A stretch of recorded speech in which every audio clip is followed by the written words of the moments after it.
Okay, well, I don't know how many of us are actually newbies here tonight. Like, let's get a little consensus going. Like, newbies, people that really don't have crypto or are thinking about crypto or are looking at crypto as a potential investment or something like that.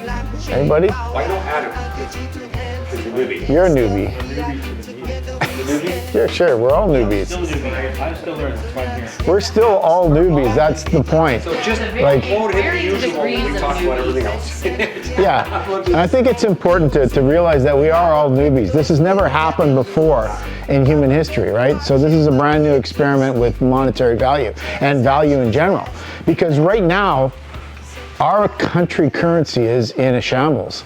And you know, the US currency is arguably worse. So that's really, really scary. When your value starts getting eroded away from you, companies like El Salvador and some of these other third world countries have already experienced this, and they've lost, like, you know, imagine you go to bed at night and you've got a nice little portfolio set up and you've got a great future ahead of you, and all of a sudden you wake up the very next day and you're worth 1/10 of what it was. And don't think that it can't happen to Canadian currency or US currency or any fiat currency in the world, because it'll all be what they decide to do with it is what will make it happen. The thing is with Bitcoin, and I'll talk primarily about Bitcoin, but we'll talk about other cryptocurrencies too, but I'll talk primarily about Bitcoin. The thing is about Bitcoin is it can't be controlled by anybody but the people. The people that own Bitcoin are the people that control Bitcoin. We have our AI, which is the little crypto nuts guy there, and he's been running and specking out what's going to go on with crypto for quite some time now, and quite successfully, I might add. Actually told us all about the pump about 3 or 4 months before it happened. Said, hey, basically he was even, you know, skirting on the edge of what an AI should be saying, because you know they're all prim and proper and they try not to give too much financial advice, of course. But he was basically saying, okay, well, just get whatever you have and put it into Bitcoin. And you know, and he was 100% right. And you know, we all experienced that, and we're still experiencing that right now because there's a pump going on that could arguably be the biggest one that's happened yet. I mean, we've already hit all-time highs and gone beyond that. So traditionally, when that happens with Bitcoin, and again, I'll talk primarily about Bitcoin because all the others are like racehorses. With Bitcoin, when it hits that to double in value again, it's kind of like Apple. It took Apple 20 years to hit $1 trillion market cap, and then it took what? Somebody will have the exact number here, but I think it was like a year or two to hit the second trillion. So it's kind of like what's going to happen with Bitcoin now. Bitcoin, everybody that says Bitcoin is done now doesn't really understand how Bitcoin works. And all the other market valuations that you hear about, all the other tokens that are out there right now, have to correspond with Bitcoin. If Bitcoin goes down terribly, you know, I think it dropped even a little bit over the last little bit here. So it's 6,000. yeah, it's a bargain again. It's down to over its all-time high. So, you know, it's a bargain again. And this is, we're going to experience this a lot. And we've all experienced this. Anybody who's been a CryptoNuts member for a while has experienced this many, many times. And I have since 2013. I know when, you know, it pumped up to over $1,000 and then dropped back down to $200, we thought, that's it. It's over. It's over. It's, you know, it's worth $200 now. I paid $1,000 for it.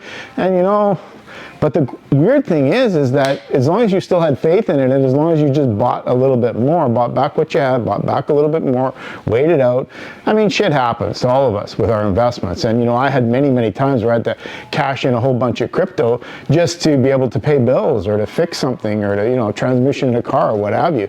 And you had that there to do that, which I think is important as well, because it teaches savings. Our traditional kind of thinking now is that, you know, we get a credit card, we ring it up and we pay it off and we feel great. Well, the thing is that you don't go ahead. So if you just take a tiny little bit and put that into traditional kind of fiat currency, it's not going to do anything. I mean, it's a joke. I mean, really, you know, there's been one of the members here at the group that they invested a life savings for them at the time. It was like $4,200, and it was cashed out RSPs, everything else like that. It was a big deal. It wasn't a small thing for them. It was like huge.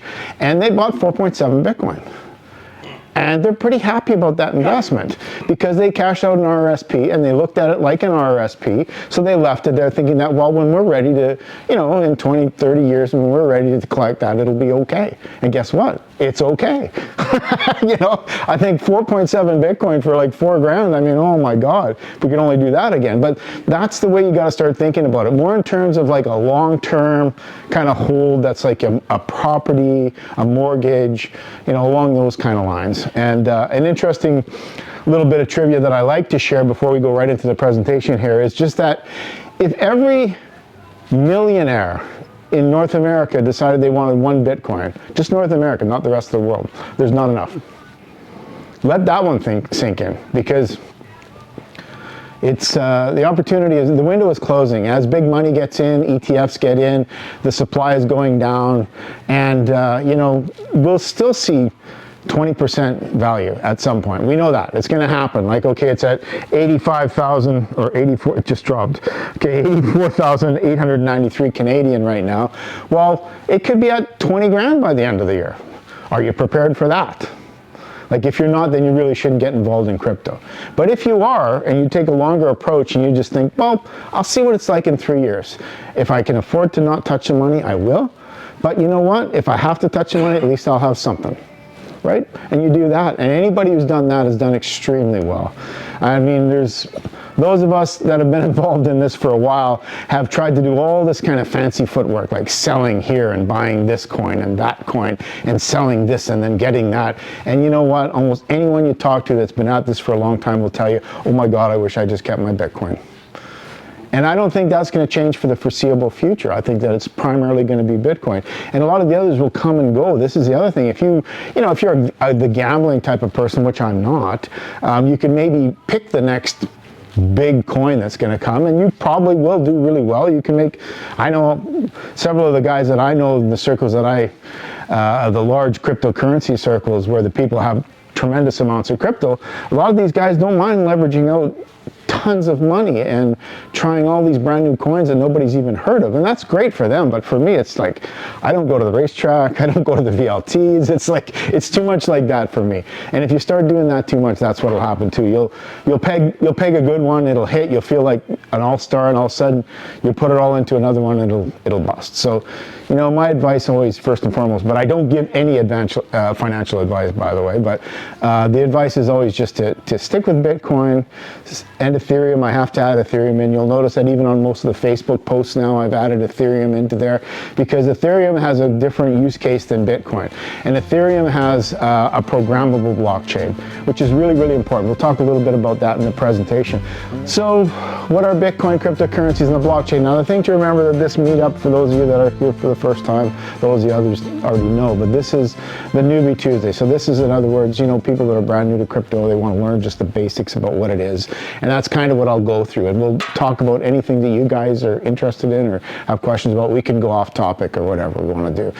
So why should you care? I mean, really, that's kind of the thing, is why should you care? Well, if you've ever felt that the bank has ripped you off, if you've ever felt that your taxes weren't quite what they should have been, if you've ever felt that you don't have control over your value, that's where blockchains and cryptocurrency matter.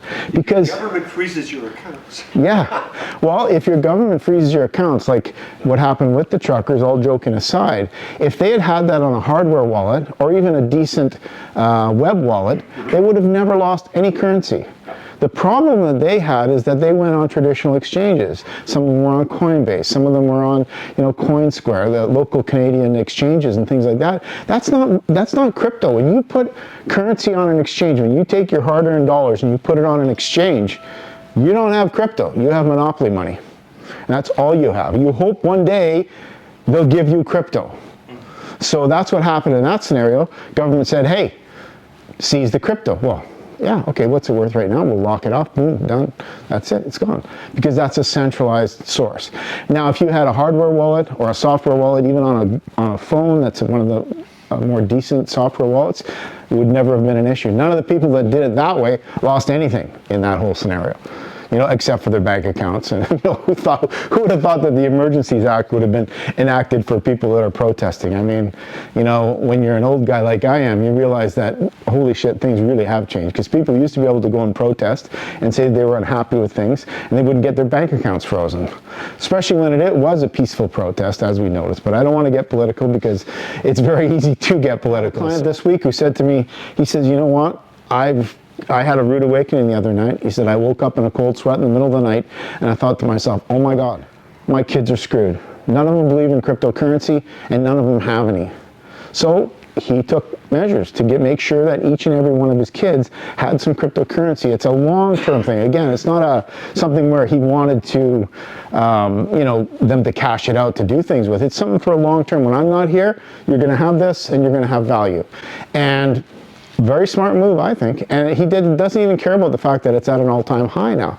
He says, I don't care. He says, I'm looking at it in 10 years. It's all going in separate hardware wallets that are going to all the children that he is really worried about because they don't really understand this. And this is something that I think we all kind of can talk to people about in that. And that's one of the reasons we started the CryptoNuts group. And we've been doing it over 8 years now.